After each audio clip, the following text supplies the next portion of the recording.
SWP regarding কিছু আমরা আলোচনা করব। What is SWP?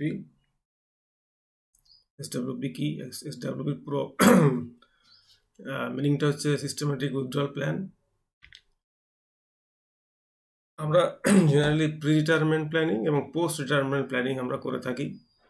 দুটো ক্ষেত্রে আমাদেরকে দেখতে হবে যে রিস্কটাকে আমাকে কত অ্যাসেস করতে হবে। দ্বিতীয় হচ্ছে অ্যাসেস করতে হবে লাইবিলিটি কত আছে আমার। তৃতীয় হচ্ছে ফিউচার এক্সপেন্ডিচার আমার কত আছে। এবং be sure about your medical expenses, আমাকে আমার ভবিষ্যতের মেডিকেল খরচা কি দাঁড়াতে পারে সেটাকেও আমাদেরকে একটু ধরতে হবে আর কি। Your investment return should be greater than inflation, আমার জন্য ইনভেস্টমেন্টের রিটার্নটা ইনফ্লেশনকে বিট করে আসে। Your retirement corpus should be diversified, আমার জন্য রিটায়ারমেন্টের কর্পাসটা যেন ডাইভার্সিফিকেশন থাকে, মানে কিছু টাকা ডেট, কিছু টাকা ইকুইটি, কিছু টাকা গোল্ড, এভাবে যেন আমার ডাইভার্সিফিকেশন থাকে। What is SWP? SWP is a financial vehicle to enjoy a regular cash flow with tax efficient and capital appreciation. It helps to beat the demon effect of inflation in future. মানে হচ্ছে যে SW একটা vehicle যেখানে আমি একটা regular cash flow পাবো, যেমন আমাদের ব্যাংকে MIS হয় বা পোস্ট অফিসে যেমন MIS হয়, ঠিক সেরকম একটা ক্যাশ ফ্লো পাবো, এবং অবশ্যই সেটা ট্যাক্স এফিসিয়েন্ট হবে এবং ক্যাপিটাল অ্যাপ্রিসিয়েশন ঘটাবে, মানে ক্যাপিটালটা বাড়াতে সাহায্য করবে এবং ট্যাক্স এফিসিয়েন্ট, মানে এখানে কিন্তু আমার নর্মাল যে ট্যাক্সের সিস্টেমটা আছে আর কি, যে আমার কত টাকা ইনকাম তার উপরে যে ট্যাক্সের স্ল্যাবটা, এখানে সেটা নয়, এখানে ক্যাপিটাল গেইন ট্যাক্স বসে। ফার্স্ট ইয়ার হচ্ছে 20%, সেকেন্ড ইয়ার থেকে হচ্ছে 12.5% এবং 1,25,000 টাকা ছাড়। It helps to beat the demon effect of inflation in future, এটা আমার কিন্তু ভবিষ্যতে আমাদের যে মুদ্রাস্ফীতির যে রাক্ষসী ভাব আর কি, সেটার থেকে আমাদের কিন্তু এটা বিট করতে সাহায্য করে। Most of us doing MIS, ACSS, PMBBY without calculating the post tax return and effect of inflation after maturity. ম্যাচুরিটির পরে আমাদের কীরকম ট্যাক্সের এফেক্ট হবে সেটা কিন্তু আমরা ক্যালকুলেট না করে MIS করে ফেলি, সিনিয়র সিটিজেন সেভিংস স্কিমে ইনভেস্টমেন্ট করে ফেলি, এবং PMBBY যেটা LIC ছিল এখন বর্তমানে বন্ধ হয়ে গেছে ওটা, ঠিক আছে। এগুলো আমরা কিন্তু without calculating the inflation effect এবং পোস্ট ট্যাক্সেশন এফেক্ট কিন্তু ক্যালকুলেশন করিই না। এখানে একটা দেখুন দিচ্ছি, post taxation yield with effect of inflation. ধরা যাক রেট অফ ইন্টারেস্ট এখন হচ্ছে 7%, মোটামুটি এখন ব্যাংকের ইন্টারেস্ট 7% SBI, এবং আপনি যদি 30% ট্যাক্সেস স্ল্যাবে আছেন, তাহলে ইনফ্লেশনের রেট ধরে নিচ্ছি অ্যাপ্রক্স 5.90, ঠিক আছে।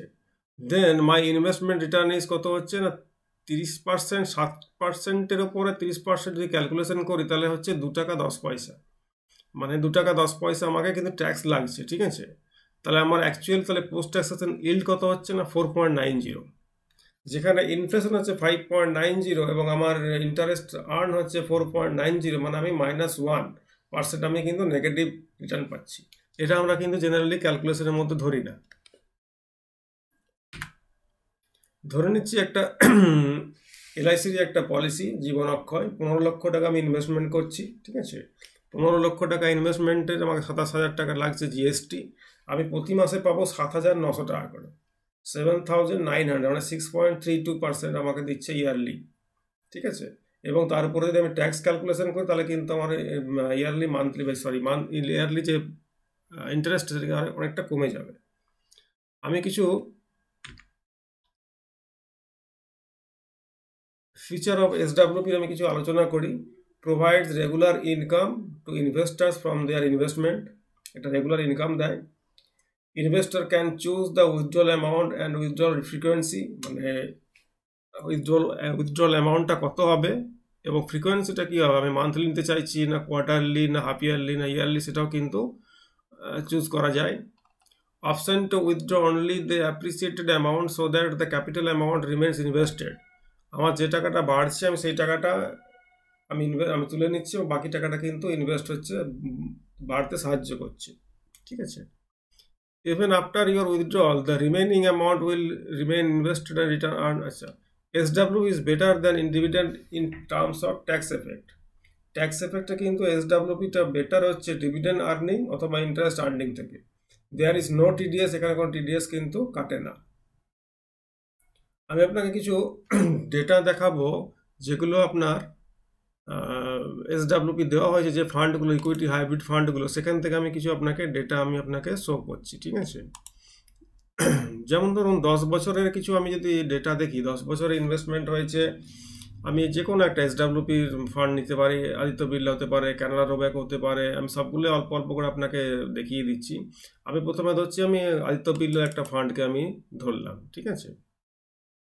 আদিত্য বিড়লার এই ফান্ডটা দেখুন, আমি ইনভেস্টমেন্ট করেছি 1/1/2014 সালে 30 লক্ষ টাকা, এবং আমি 20,000 টাকা করে প্রতি মাসে উইথড্র করছি, মানে মোটামুটি 8% করে হচ্ছে আপনার, ঠিক আছে। মানে ইয়ারলি 8% আমি তুলছি, এবং ফান্ডের 20,000 টাকা প্রতি মাসে আমি পাচ্ছি। এবং মজার বিষয় দেখুন, আমি এই 128 মাসে, মানে 1/1/2014 থেকে 25/9/2024 পর্যন্ত ডেটাটা নেওয়া হয়েছে। এখানে আমি টোটাল 25,60,000 টাকা তুলে নিয়েছি 128 মাসে। তারপরেও দেখাচ্ছে 30 লক্ষ টাকার আমার ভ্যালু ওই 25/9/2024 বেড়ে হয়ে আছে 70,73,703 টাকা। মানে আমি যদি এই 10 বছর পরে ইনফ্লেশনের এফেক্ট যদি আমাকে কাবু করতে চাই, তাহলে পরে আমি কি করবো, 30 লাখ টাকাটা যে বেড়ে 70 লাখ হয়ে আছে, এই 70 লাখের উপর আমি 8% করে আমি আমার ইনকামটাকে কিন্তু প্রায় 50,000-এর কাছাকাছি নিয়ে যেতে পারবো। মানে এই 70 লক্ষ টাকার 8% যদি আমি চার্জ করি বর্তমানে, তাহলে আমি পাচ্ছি মোটামুটি 45,000 to 46,000 পার মান্থ। মানে আমার যদি 20,000 টাকা করে সারা মাসে খরচা ছিল, এবং 10 বছরের ইনফ্লেশন আমাকে কাবু করতে চেষ্টা করছে যে 20,000 টাকা আমার আর চলছে না, সেক্ষেত্রে কিন্তু আমি এই 70,000 টাকার উপরে আমি কিন্তু এসডাব্লিউপি নিতে পারবো, এবং সেটা প্রায় 45,000 আমার কিন্তু ইনকাম জেনারেট করবে। তো এখানে কোনো ম্যাজিক নেই এইটার মধ্যে, এটার সিম্পল একটা, মানে আমরা ছোটোবেলায় সেই অঙ্ক করেছিলাম না, যে একটা মোটা পাইপ দিয়ে জল ঢুকছে চৌবাচ্চায়, আর সরু পাইপ দিয়ে জল বেরিয়ে যাচ্ছে, চৌবাচ্চাটা কতক্ষণে ভরবে। এখানে দেখুন, এটা হচ্ছে 14.56 হচ্ছে মোটা পাইপ, যে 14.56% করে আমার ইনফ্লো হচ্ছে আমার এই ফান্ডে, 30 লাখ টাকার ফান্ডে, আর আউটফ্লো হচ্ছে 8% করে, ঠিক আছে। এই মাঝের যে 6.56% যে রইল, সেটাই আমার এই ক্যাপিটালটাকে অ্যাপ্রিসিয়েশন করতে সাহায্য করছে।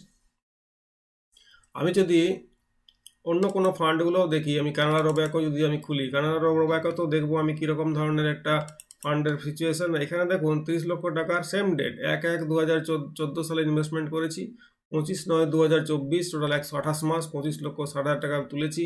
ফান্ডটা 30 লাখ টাকার ভ্যালু হয়ে আছে এখন 84,70,174 টাকা, এবং সেটা এই ফান্ডটা রিটার্ন জেনারেট করেছে 16.07%।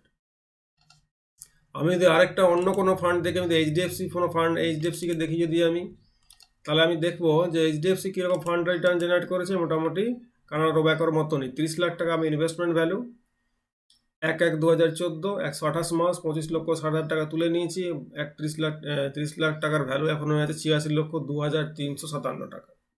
মজার বিষয় কি, এই টাকাটা বাড়াটা তো খুব ভালো লাগছে আমার দেখতে, 30 লাখ টাকাটা 86 লাখ হয়ে আছে, কিন্তু কিভাবে হয়েছে দেখুন, এখানে 30 লাখ টাকা ভ্যালু, এখানে আমি পাচ্ছি 20,000 টাকা প্রতি মাসে। 20,000 টাকা কিন্তু কোনো ঘাটতি বা বাড়তি কিছু নেই, 20,000 টাকা আমি প্রতি মাসে পেয়ে যাচ্ছি। এইখানে যেটা কারেন্ট ভ্যালু, প্রিন্সিপাল অ্যামাউন্টটা, যেটা কিন্তু বাড়াকামা হচ্ছে।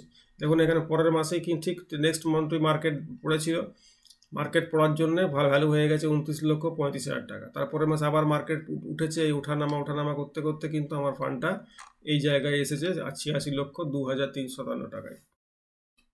যদি আমি আরও লং টার্মের কথা ভাবি, যদি আমি লং টার্ম বলতে আমি যে এগুলো প্রতিটাই ছিল 10 বছর করে করে আমি একটা ডেটা নিয়েছি, যদি আমি আরও লং টার্ম ভাবি, 25 বছর 30 বছর যদি আমি ভাবি, তাহলে দেখুন 25 বছরের যদি আমি দেখি, 25 বছরের কানাডা রোব্যাকো ডিএসপি ফান্ডটাই ধরছি আমি, কিংবা আদিত্য বিড়লা,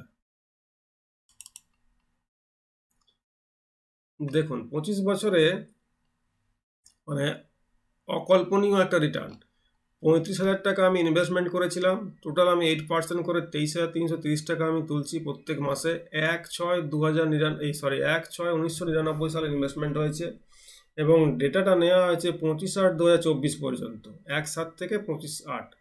আমি টোটাল তুলে নিয়েছি 70,45,000 টাকা, মানে 35 লাখ টাকা আমার ইনভেস্টেড ভ্যালু, আমি তুলে নিয়েছি 70,45,000 টাকায় 302 মাসে। এবং তারপরও এই ফান্ডটা 35 লক্ষ টাকাটা ভ্যালু হয়ে